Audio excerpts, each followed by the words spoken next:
안녕하세요. 놀라운 논란의 미스터 논란입니다. 손흥민 선수가 뛰고 있는 EPL 소식 전달드리도록 하겠습니다. 축구에서 전술적으로 굉장히 중요한 지점 중 하나가 바로 교체입니다. 이 감독이 사실 경기의 어떤 판을 바꾸거나 양상을 뒤집을 때 사용할 수 있는 가장 결정적인 카드 중에 하나가 바로 이 교체 카드죠. 그런데 이 교체를 과연 어떤 팀들이 얼마나 잘 활용하고 있는가를 살펴보면 의외로 굉장히 놀라운 지점이 있습니다. 토트넘의 교체 특징은 무엇인지, 그리고 강팀들의 교체는 과연 어떤 특징이 있는지 바로 들어가 보시죠. 일단 경기 수가 많아지기도 했고, 그리고 이제 선수들의 안전, 부상에 대한 어떤 우려도 있고 하다 보니까 결국에는 이제 교체 5명까지 확대가 되어 있는 상황입니다. EPL도 그렇고 다른 리그들도 이제 이렇게 되어 있는 경우가 많은데, 안제 포스테코글루 감독, 이 토트넘의 포스테코글루 감독 역시 교체를 굉장히 잘 쓰는 감독 중 하나인 것 같습니다. 뭔가 경기를 보다 보면은 팬들이 이 부분은 바꿔야 될 것 같은데, 뭔가 좀 변화를 줄 시점인데 싶으면은 이제 변화를 주는 감독이 바로 포스테코글루 감독이죠. 그리고 이제 토트넘에게 교체가 굉장히 중요한 이유 중에 하나는 최근에 드라구신이 또 증명을 해줬습니다. 누군가가 부상을 당했을 때 이제 교체로 들어가는 경우도 있고, 아니면 이제 손흥민 선수에게 이제 패스를 전달받아가지고 골을 넣었던 브래넌 존슨 같은 경우, 브래넌 존슨도 굉장히 좋은 움직임을 보여주면서 퍼스트 터치로 공을 이렇게 휘어차 넣는 굉장히 좋은 슈팅을 보여줬는데, 그런데 이제 이 장면 같은 경우에도 얼마나 교체가 중요한지 알 수 있는 대목이죠. 브래넌 존슨은 45분에, 그러니까 이 아스톤 빌라와의 경기 전반전이 끝나고 나서 출전했던 선수고, 그리고 토트넘의 두 번째 골을 터트린 선수입니다. 그런데 이제 토트넘은 거기에서 그치지 않고 이제 뭐 호이베르라던가 베르너 같은 선수들을 추가 투입하는 모습을 통해서 이 경기를 굳히는 모습을 보여주기도 했죠. 최근에 옵타에서 굉장히 재밌는 기사가 나왔습니다. 누가 이 프리미어리그의 최고 교체 자원이었는가? 이 기사는 이제 선수 개개인을 좀 살펴본 것인데, 살펴보면은 토트넘의 선수 이름도 있습니다. 바로 브래넌 존슨이죠. 손흥민 선수에게 어시스트를 건네받아가지고 골을 넣었던 브래넌 존슨도 올라와 있는데, 일단 최고의 어시스트 자원이다라고 평가받고 있는 선수는 아스톤 빌라의 레온 베일리입니다. 사실은 이제 토트넘과의 경기에서는 선발로 출전했지만 11경기를 이제 서브로 출전해서 436분을 소화했고 2개의 골 4개의 어시스트를 만들어내면서 무려 6개의 공격 포인트를 올리는 모습을 보여줬습니다. 그 뒤로는 뭐 호아우 페드로라던가 스콧 맥토미니, 다르윈 누네즈 같은 선수들의 이름도 눈에 띄는데요. 누네즈는 9경기에 교체로 출전을 하면서 285분을 뛰었고 3개의 골 2개의 어시스트 5개의 공격 포인트를 기록했다라고 나와 있습니다. 그런데 재밌는 건 브래넌 존슨 역시 7개의 이 교체 출전 기록이 있고 231분을 뛰면서 2개의 골 3개의 어시스트 도합 5개의 공격 포인트를 기록하면서 뭐 호아우 페드로, 스콧 맥토미니, 누네즈, 존슨 전부 다 이제 골 공헌도만 봤을 때는 비슷하다라고 이야기를 할 수 있는 수준입니다. 그 밑에는 이제 리버풀의 코디 각포 선수도 있고요. 리버풀 선수가 2명이나 이제 눈에 띄는데, 자, 뭐 선수 개개인으로 봤을 때 얼마나 이제 많은 승점을 가져왔는가. 그러니까 교체 출전함으로써 가져온 승점만 봤을 때는 스콧 맥토미니 선수가 승점 7점을 가져왔다라고 이제 나오고 있고, 누네즈가 5점, 브래넌 존스님이 4점. 그 뒤로 칼라시치라던가 뭐 트로사르라던가 호어 페드로 선수 등등이 보이지만, 여하튼 브래넌 존슨도 나쁘지 않은 그런 교체 카드로서 활약하고 있다라는 평가가 나오고 있습니다. 근데 뭐 이 교체라고 하는 것을 뭐 팀 전체적으로 좀 살펴보는 게 더 재밌습니다. 그러니까 개개인의 어떤 기록들도 있지만 과연 각 팀은 언제 가장 빠르게 교체를 했는지, 누가 가장 덜 바꾸는지, 누가 가장 골을 많이 이제 내는지, 교체를 통해서 말이죠. 뭐 등등 이제 프리미어리그 팀들을 좀 전체적으로 분석한 기사도 나와가지고 이 기사 역시 굉장히 흥미롭다고 생각해서 가져와 봤습니다. 일단 교체를 가장 적극적으로 쓰고 있는 팀이 어디냐라고 했을 때 브라이튼입니다. 브라이튼은 28경기에서 23경기나 5번 이상의 교체를 했습니다. 그러니까 5번이라기보다는 5명 이상이죠. 사실은 교체는 3번에 나누어서까지 할 수 있는 것으로 알려져 있고, 5명의 선수를 교체시키더라도 1명씩 따로 교체를 시킬 수는 없습니다. 그러면은 경기가 뭐 두 팀에 의해서 10번이나 끊어질 수 있는 상황이기 때문에 그런 부분은 안 되고 이제 동시에 교체를 시켜야 되는데, 여하튼 5명 이상을 교체시킨 경기가 무려 23경기였다. 그래서 이제 이 5명 이상의 교체, 뭐 사실 5명 이상이라고 하기 좀 그런 게 5개까지 교체가 되기 때문에 최대로 교체를 활용한 데가 어디냐라고 했을 때 브라이튼이 82%의 교체를 활용했다. 압도적이죠. 그 다음이 이제 풀럼, 본머스 같은 팀이 나오는데, 재밌는 거는 이 상위권은 토트넘의 이름도 있습니다. 토트넘도 59.3%, 이 최대 인원의 교체를 활용한 경기 수가 무려 16개나 되면서 59.3%를 기록하고요. 그 뒤에 이제 번리, 브렌트포드, 노팅엄, 루턴, 아스날이 이제 46.4% 이렇게 나오고 있고, 그리고 이제 재밌는 부분 중 하나는 맨시티, 리버풀의 기록인데 리버풀도 이제 42.9%, 그리고 맨시티는요 14.3%. 5명의 어떤 교체 선수를 출전시킨 것 자체가 거의 없고, 가장 많은 것은 3명을 교체시켰을 때, 그러니까 팀 전체에서 한 3명 정도 교체시켰다라고 하면은 맨시티 입장에서는 거의 뭐 평범한 수의 교체다라고 이야기가 나오고 있는 것이죠. 이런 부분을 좀 닮은 게, 뭐 성적은 닮지 않았지만 웨스트햄도 거의 뭐 교체를 쓰지 않는 그런 느낌으로 이제 볼 수 있습니다. 그래서 이제 이런 부분들이 굉장히 인상적인데, 리버풀 같은 경우에는 5명의 허용된 인원을 전부 교체하는 것보다는 한 4명 정도를 교체시킬 때가 가장 많았다. 사실은 이제 요즘은 교체 자원도 별로 없죠. 그래서 리버풀 부상이 되게 많은 상황이기 때문에 그럴 수도 있겠다라는 생각이 들지만, 맨시티는 특별히 그런 이슈가 없는데도 불구하고 사실 교체 카드를 다 쓰지 않는다. 전통적으로 좀 허용이 되던 3개의 교체 범위 내에서 거의 해결을 하고 있다. 이거는 뭐 과르디올라 감독의 어떤 전술적인 부분이랑 관련이 있는 걸까요? 굉장히 흥미로운 기록이 아닌가라는 생각이 들었습니다.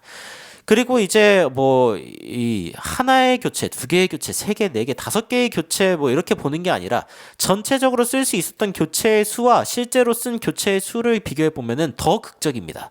브라이튼 같은 경우에는 140개의 교체 카드를 쓸 수 있는 상황에서 133개를 썼고요. 그러면서 이제 95%.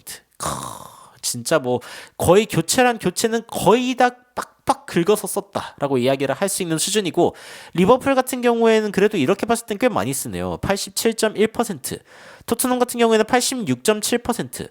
그래서 뭐 거의 비슷하게 교체 카드를 쓰고 있다라고 이야기를 할 수도 있을 것 같습니다.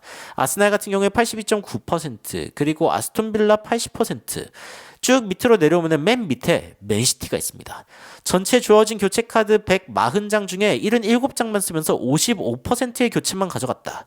그러니까 과르디올라가 사실은 많은 어떤 로테이션을 가져간다라고 보기 어려운 게, 이 경기 중에는 사실은 선수를 그렇게 많이 바꾸는 편의 감독은 아니다. 사실 최소한으로 바꾸는 감독이다라고 이야기를 해도 무방할 정도로 맨시티는 교체 카드를 적게 쓰고 있다라고 이야기를 할 수 있을 것 같습니다. 이 맨시티와 완전히 이제 반대 급부에 있는 게 이제 브라이튼이겠죠. 브라이튼이 엄청나게 많은 교체 카드를 쓰고 있고, 리버풀, 토트넘은 많이 쓰는 축에 속한다라고 이야기를 할 수 있을 것 같습니다.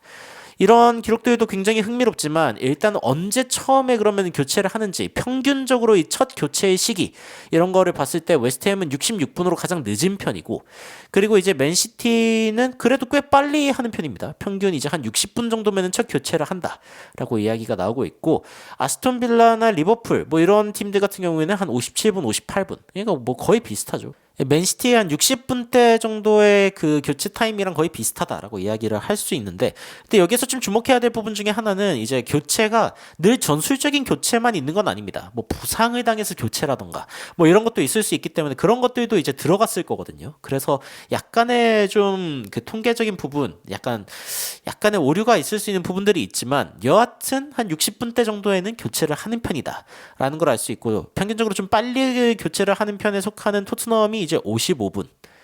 울버햄튼, 번리, 브라이튼, 셰필드 같은 경우에도 그렇다고 나와 있습니다. 토트넘이 이렇게까지 일찍 교체를 한다라고 나오는 게, 저는 이제 좀 부상도 관련이 있을 것 같다는 생각이 들거든요. 뭐 이런 시간에 교체를 하게 되는 타이밍이 결국에는 좀 부상 때문에 나오는 경우가 많기 때문에. 그런데 또 하나의 좀 재밌는 부분을 보면은, 후반전이 오기 전에 몇 번의 교체를 했는가입니다. 그런데 브라이튼은 26번을 했어요. 자, 26명이나 부상을 당하진 않았을 겁니다. 브라이튼이 사실은 그래도 꽤 부상이 많았던 팀이기는 하지만, 그래도 전술적으로 뭔가 좀 잘못됐다라는 판단을 좀 빠르게 하는 팀일 수 있겠다. 혹은 변화를 별로 두려워하지 않는 팀일 수도 있겠다라는 생각이 들고, 그 밑에는 이제 강등권 2팀입니다. 셰필드, 번리. 여기도 이제 전반전이 되기 전에, 그러니까 전반전이 다 끝나기 전에 23번, 15번의 교체를 하면서 생각보다 많은 교체를 보여줍니다. 토트넘 같은 경우에는 13번이 있었다라고 나오고 있고요. 그리고 맨시티 같은 경우에는 여기도 또 최하위입니다. 5번. 그 외에 주목할 만한 팀들도 이제 리버풀, 아스날 같은 팀들이 10개, 9개 이렇게 있는데, 사실상 전반전 이전에 선수를 교체로 빼는 거는 그 선수가 이제 아무 문제가 없다는 가정하에, 뭐 신체적으로 혹은 뭐 부상을 당하지 않았다는 가정하에 만약에 뺐다라고 하면 그 선수에게 굉장히 좀 어떻게 보면 수치스러운 그런 일일 수 있거든요. 혹은 이제 뭐 카드를 받았기 때문에 레드 카드를 받아가지고 뭔가 포메이션을 바꾸거나 뭐 이런 특수한 경우가 아니라면은 사실상 전반전에는 교체를 잘 하지 않죠. 근데 이제 10개 이상의 교체를 한 팀이 생각보다 많다. 사실 뭐 부상과 관련된 이슈일 확률이 높다라는 생각이 들기도 합니다. 그리고 이제 벤치에 앉아 있는 사람들의 평균 연령, 선수들의 평균 연령에 대한 부분인데 첼시가 일단 가장 낮습니다. 22살 105일. 근데 이제 첼시 같은 경우에는 이 필드에 나가 있는 선수들도 어리거든요. 그래서 첼시는 사실상 거의 뭐 유망주 팀에 가깝다. 거의 유스입니다. 요즘 첼시 보면. 그리고 리버풀 같은 경우에도 사실 부상자가 많아서 그럴 수도 있는데 지금 24살 좀 넘은 정도. 그 정도라고 이야기가 나오고 있고 토트넘 같은 경우에는 생각보다 그렇게 어리지가 않습니다. 25살 정도. 거의 뭐 다른 벤치들을 살펴봐도 거의 평균적인 수준이다. 25살대가 엄청나게 많거든요. 그리고 이제 아스날은 오히려 벤치가 좀 연령이 높은 편입니다. 근데 제가 알기로는 아스날은 필드가 오히려 굉장히 어린 편입니다. 아스날은 필드가 어린 편이고 그리고 이제 오히려 벤치가 조금 더 나이가 있어 보이는 상황인 것 같네요. 뉴캐슬 27, 웨스트햄 28살. 와, 웨스트햄이 벤치가 굉장히 나이가 많네요. 조금 더 노련함으로 후반에 좀 승부를 보겠다라는 그런 느낌일 수도 있겠고요.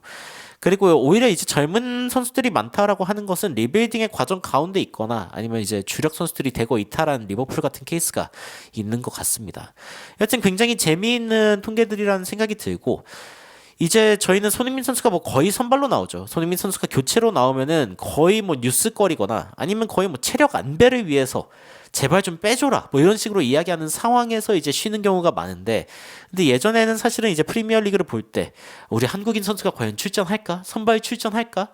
만약에 교체 출전하면 어떤 임팩트를 줄까? 이렇게 생각하면서 보던 때가 어제 같은데 야 이제 뭐 손흥민 선수는 붙박이 주전이죠. 주전 정도가 아니라 뭐 팀의 상징 뭐 팀의 레전드니까요. 살아있는 레전드.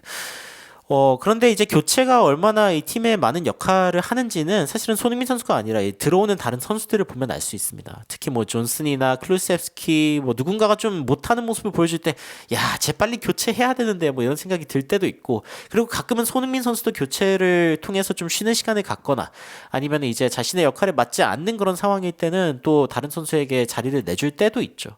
오늘 가장 인상적이었던 부분은 맨시티가 생각보다 교체를 쓰지 않는다라는 부분이 아니었나 싶습니다. 교체 카드가 있는 것 중에서도 거의 안 쓰고 맨시티를 보면은 어쩌면 뎁스라고 하는 게 그렇게 팀의 어떤 스쿼드 깊이라고 하는 게 뭐 엄청나게 깊어야 하는 것은 아닐 수도 있겠다라는 생각이 들기도 합니다. 물론 좀 운이 따라줘야 되는 부분이 있겠지만 말이죠. 여러분들은 이 교체에 대한 이야기들을 쭉 살펴보셨을 때 어떤 생각이 드시는지 굉장히 궁금합니다. 댓글로 의견 남겨주시면은 더욱 양질의 외신 소식들 여러분들께 들고 오도록 하겠습니다. 아직 안 누르셨다면 구독과 좋아요 부탁드리면서 이상 놀라운 논란 미스터 논란이었습니다. 시청해주셔서 감사합니다. You are my sunshine, my only sunshine. You make me happy, home and away. And when it's pouring, you keep on scoring. So please don't take my sunny away.